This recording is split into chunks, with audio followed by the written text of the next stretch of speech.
Symphonie pour Radio Sociaux, le meilleur podcast de sciences humaines. Aujourd'hui, nous aimerions parler des sondages, et plus précisément de la critique des sondages menée par Pierre Bourdieu en 1973 lors d'une conférence sobrement intitulée « L'opinion publique n'existe pas ». Si vous êtes un habitué des périodes électorales ou tout simplement si vous aimez regarder des débats télévisés, vous aurez sûrement remarqué que les médias aiment bien commencer en montrant les résultats d'un sondage sur le sujet en question. Par exemple, on va estimer la popularité du nouvel gouvernement avant de discuter de son avenir. Et en effet, il est essentiel dans une démocratie de se faire une image correcte des aspirations de l'ensemble des citoyens avant de les mettre en place dans les politiques. C'est ce qu'on appelle l'opinion publique, et c'est la première source de légitimité dans une démocratie. Au contraire, dans une théocratie par exemple, la légitimité du gouvernement dépend de l'alignement ou non des politiques avec la volonté divine, ou du moins ce qu'on en interprète. Or, la thèse ici de Bourdieu est de montrer que les sondages ont des méthodes qui sont comparables à celles d'une théocratie. En fait, les sondages créent de toutes pièces cette opinion publique. Ils cherchent à donner l'image d'un consensus contre lequel personne ne devrait s'opposer s'il était vraiment démocrate.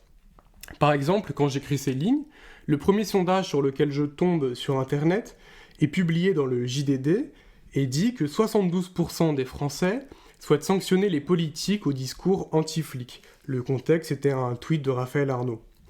On comprend bien le sous-texte politique du propos, et a priori, on se sentirait mal à l'aise de s'opposer à la volonté populaire. Sauf que cette manière de travailler impose une vérité unique à la manière de la volonté divine, ce qui se travestit complètement la complexité et la diversité des opinions qu'on trouve dans une société. Surtout, cette illusion du consensus est même la meilleure manière de dissimuler que l'opinion est l'objet de rapports de force d'après Bourdieu.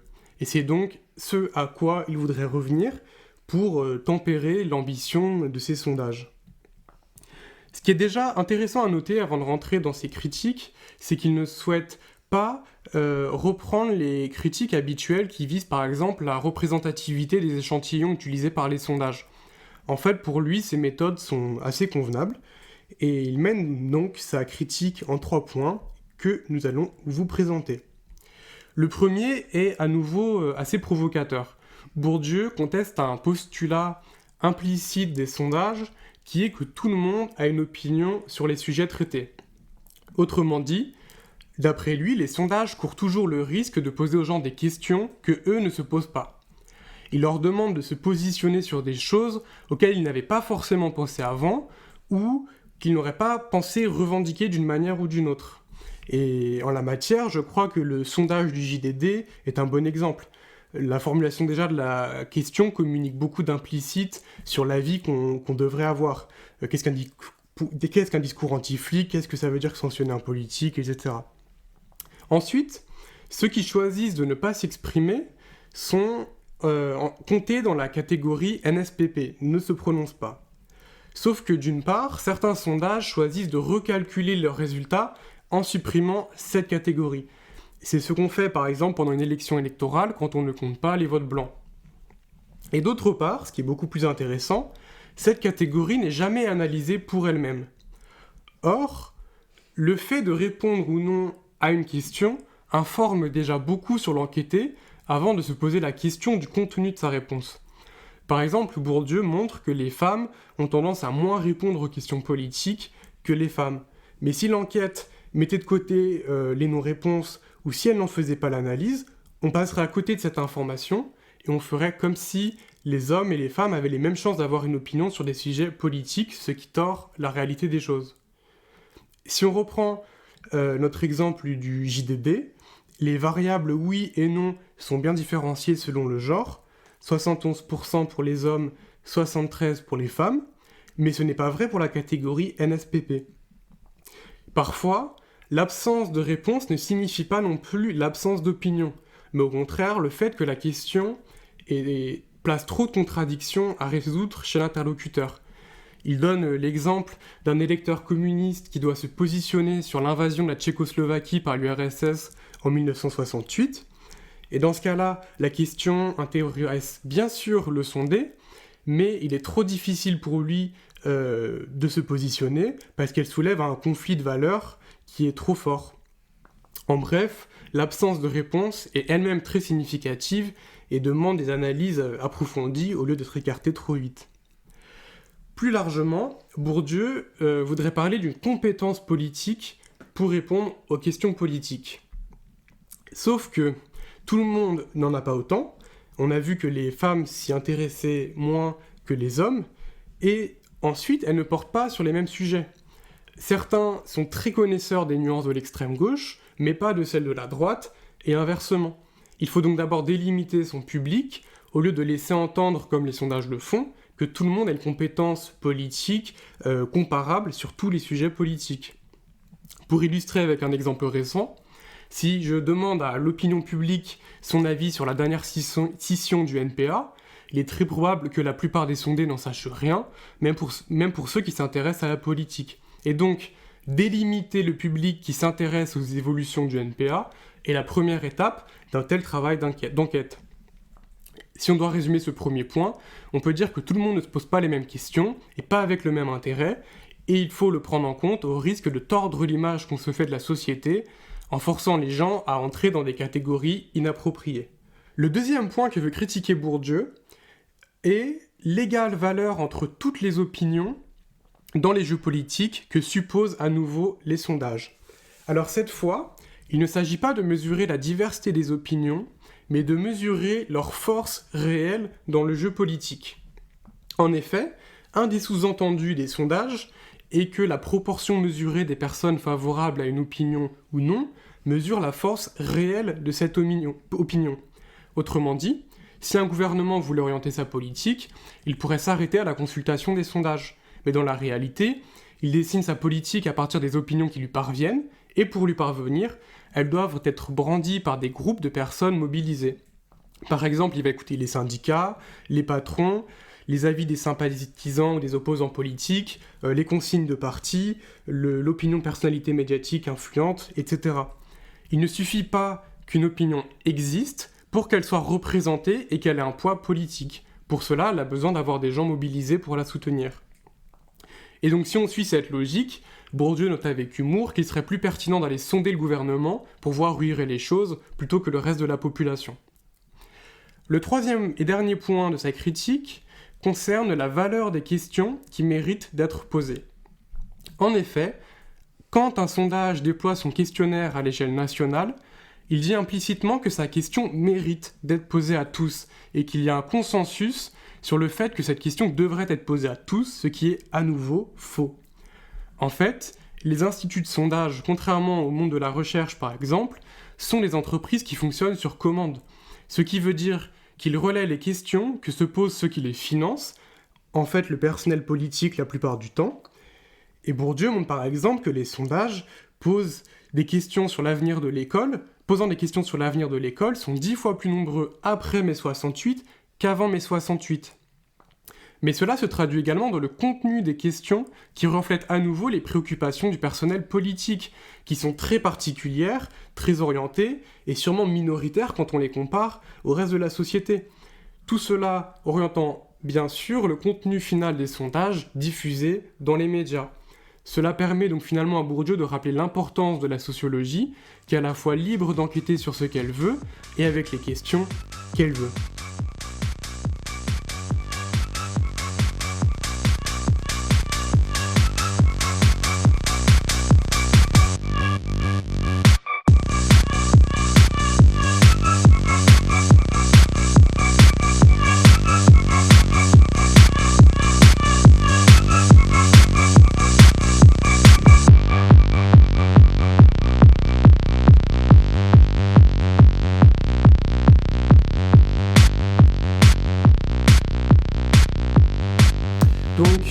Après cette capsule, nous allons maintenant passer à la discussion.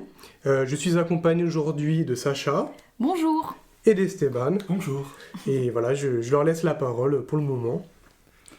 Ok, avec Esteban, on a prévu de faire une discussion en 3 temps.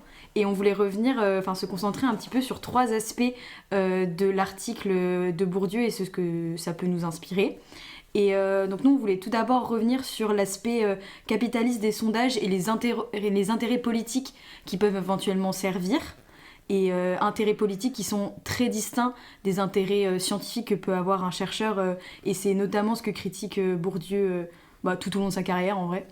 Oui, l'ensemble de son œuvre, quoi. Bon, ouais. Et ensuite, nous, dans un second temps, on voulait revenir sur la légitimité qu'ont ces sondages au sein de la société française, notamment sur la manière dont ils ont une valeur démocratique de façade, et une valeur démocratique qui est peut-être maintenant devenue supérieure presque au vote et à l'expression concrète des gens selon des normes démocratiques de base telles que le vote. Et enfin, on voulait finir sur tous les enjeux d'abstention, c'est-à-dire l'abstention qu'on trouve dans les sondages, notamment parce qu'il y a un manque de répondants, donc ça c'est ce qu'on évoquait dans la capsule. Il y a un manque de répondants, des personnes ne sont pas interrogées et des gens ne répondent pas. Et c'est des logiques d'abstention qu'on retrouve dans le vote et qui, en fait, que ce soit en termes de vote et de sondage, aboutissent à une vision relativement déformée de la société française qui peut poser problème en termes justement d'opinion publique. Donc, première partie, une analyse économique des sondages. Effectivement, dans la discussion qu'on a eue un petit peu avant de préparation, quelque chose qui nous est vraiment paru assez important, c'est ce modèle économique. C'est-à-dire que on a l'impression que les sondages, il ne faut pas appréhender le sondage en tant que tel, mais plutôt le situer dans un espace économique. C'est-à-dire que ce sondage, c'est une production, c'est-à-dire qu'on a des gens qui vont commander des sondages, par exemple des chaînes médiatiques, CNews, je pense à CNews et BFM qui en font un usage assez important, et du coup, des gens qui commandent ça, qui sont produits dans des entreprises, Ipsos, par exemple, je pense à Ipsos, et du coup, la question qu'on se posait, c'est est-ce que ce modèle économique-là, il a une influence, en fait, sur la société, ou en tout cas sur le politique en tant que tel. Mais donc, alors moi, quand tu me dis ça, moi je me dis, mais du coup, Ipsos, c'est une entreprise privée. Parce que moi, je pensais que c'était public, en fait, mais c'est privé. Si je me trompe pas, c'est privé. Okay. C'est-à-dire que Ipsos, je suis pas hyper renseigné non plus sur Ipsos, etc. Je sais qu'ils sont souvent très médiatisés en période électorale, parce qu'il y a beaucoup de sondages sur les candidats, la popularité des différents candidats, etc. Mais Ipsos ne fait pas que ça. Ils font aussi des sondages pour le secteur privé ou pour d'autres usages que une visée électorale, en fait. Ouais. Mais d'ailleurs, on peut peut-être préciser que dans l'article de Bourdieu, justement, c'est un truc aussi dont on a parlé, c'était qu'il fait bien la distinction entre deux types de sondages, à savoir les sondages d'intention de vote, qui en fait sont faits pendant les périodes électorales, donc qui en fait sont cadrés par notamment soit le droit électoral, soit juste le contexte électoral. Donc on demande, en fait, limite la question qu'on pose aux gens est un peu plus... pas simple à répondre, mais elle fait peut-être plus sens parce qu'on en parle beaucoup dans les médias, etc. Donc c'est pour qui tu voterais si l'élection était dimanche prochain, etc. Et les autres types de sondages que lui, il appelle sondages d'opinion, qui sont hors campagne électorale et qui portent davantage sur des questions de société et des valeurs aussi, et en fait, qui touchent aux politiques, mais qui sont en fait... Pour lui, il les estime plus problématiques parce qu'ils reposent sur justement un certain nombre de postulats que l'on fait sur la société française. Et je trouve que c'est ça qui est aussi particulièrement exploité économiquement par les instituts de sondage. Et cette distinction, en fait, elle est intéressante. Et du coup, pour revenir sur le deuxième type de sondage que Bourdieu apporte, celui le sondage d'opinion en tant que tel, pour faire ce lien avec ce modèle économique, c'est que, du coup, pour commander ces sondages, il faut de l'argent, il faut du capital économique. Et on remarque qu'en fait, j'ai presque envie d'appeler ça un répertoire d'action collective, de sondage, travaux notamment de... Charles Tilly. Exactement. Tu peux peut-être un peu, en 2 mots, expliquer ce que c'est un répertoire ? Un répertoire d'action collective, c'est l'idée que des groupes sociaux, ils ont des ressources, ils ont des contraintes, et de ce fait, selon le groupe mobilisé, on ne va pas du tout avoir le même répertoire d'action. C'est-à-dire que, par exemple, les dominants, puisque c'est un peu sur quoi je bosse en ce moment, les dominants, ils font pas de manifestations parce que ils savent pas faire de manifestations en fait. À l'inverse de groupes dominés qui eux ils savent faire des manifestations etc. par exemple, mais ils ont pas de capitaux économiques. Ils ont une contrainte économique qui fait que ils peuvent pas faire de sondage par exemple. Et du coup, ce qui est intéressant, c'est que ces entreprises, ces news, BFM etc. elles ont de l'argent. Et donc elles vont utiliser cet argent pour utiliser une certaine action collective qui est le sondage en fait. Et que ce sondage, il a des effets. Mais ce qu'il faut comprendre, c'est que le sondage ne peut exister que parce qu'un groupe a des capitaux économiques en fait. Et de ce fait, le sondage, par cette contrainte économique, elle tend à véhiculer aussi les idées de ce groupe-là. Les idées ou au moins leur questionnement en fait. Ou leur questionnement. Les questions qui se posent, Mais je trouve que c'est aussi, à un moment c'est ce qu'il dit aussi Bourdieu dans l'article, c'est que en fait l'opinion publique telle qu'elle est mesurée par ces instituts de sondage et par justement les sondages d'opinion, c'est ce que lui il appelle un artefact, à savoir quelque chose qui n'est pas le reflet d'une réalité, qu'elle soit politique, sociale, etc., mais bien le reflet des conditions d'obtention de ces résultats. Et en fait, ce que je trouve intéressant dans la manière dont on va voir les sondages comme une organisation économique connectée, enfin même dépendant, même comment dire, complètement incluse dans le modèle capitaliste qu'on a aujourd'hui, c'est que en fait ces sondages sont aussi le reflet de ça, de cette organisation capitalistique de la production d'informations. Parce qu'on va sélectionner même sans le faire de fait, mais par voie de conséquence, les personnes qui vont s'exprimer sur différents sujets de société. Et donc, on va retrouver des inégalités sociales, comme Bourdieu le note, les inégalités en termes de capitaux culturels, capitaux économiques. En fait, on va les retrouver dans les sondages. Et en fait, est-ce que le sondage mesure vraiment, je veux dire, la véritable réponse des Français à la question posée, ou mesure pas la manière dont, en fait, en gros, ce que je voulais dire, c'était que peut-être que les sondages sont aussi le reflet de la manière dont la société capitaliste fonctionne. Et en fait, peut-être qu'ils captent en fait, la manière dont les inégalités sociales se sont exacerbées et en fait, dont elles s'expriment ou ne s'expriment pas sur différents sujets. C'est pas très clair. Je sais pas si tu peux peut-être reformuler. Là, je suis en train de m'embrouiller pour être honnête, mais non. En fait, tu disais que finalement, le fonctionnement capitaliste des médias, des systèmes d'information faisait que de toute façon, l'analyse, le fonctionnement même en termes économiques des systèmes d'information, des médias, faisait qu'on en arrivait à des sondages qui étaient biaisés, j'imagine, ou qui donnaient une image tordue en fait de la société. Au-delà du biais, parce que je pense qu'on a assez conscience qu'il y a souvent des biais en fonction de qui t'interroge, etc., et surtout de qui répond à ton sondage. En fait, ce que je voulais dire, c'est que je crois que c'est Daniel Yaxi qui dit ça dans Le Sens Caché, mais en gros, dans l'idée que le vote, c'est pas forcément un indicateur des positionnements politiques de la société, parce que le vote, c'est une forme de sondage, d'une certaine manière. Ouais, tout à fait. Et en gros, lui, il dit que c'est aussi...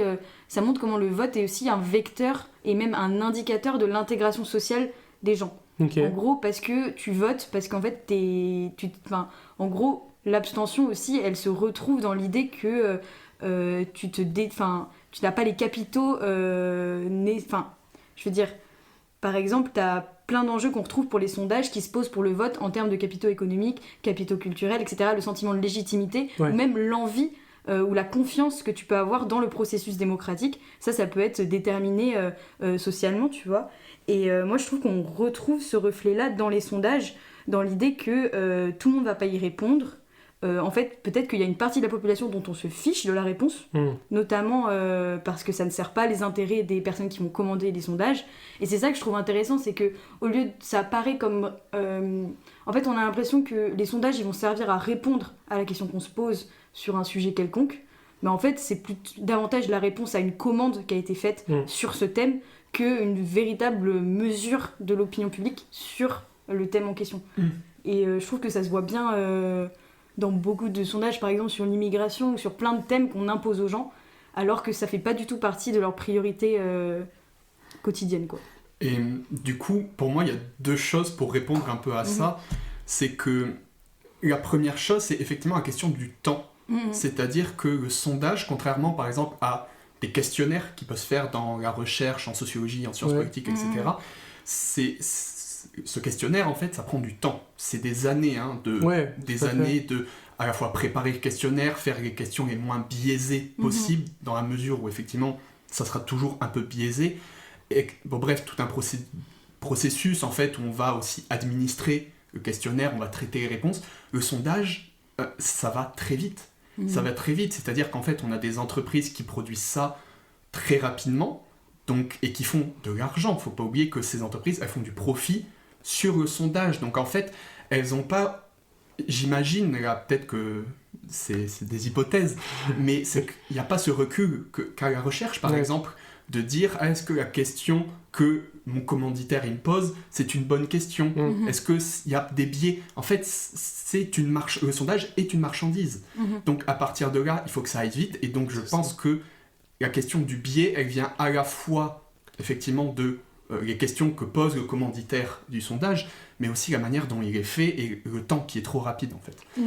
Et deuxième chose, c'est qu'en fait, on pourrait avoir une solution pour éviter un peu ça. Ça serait de faire des sondages ouverts.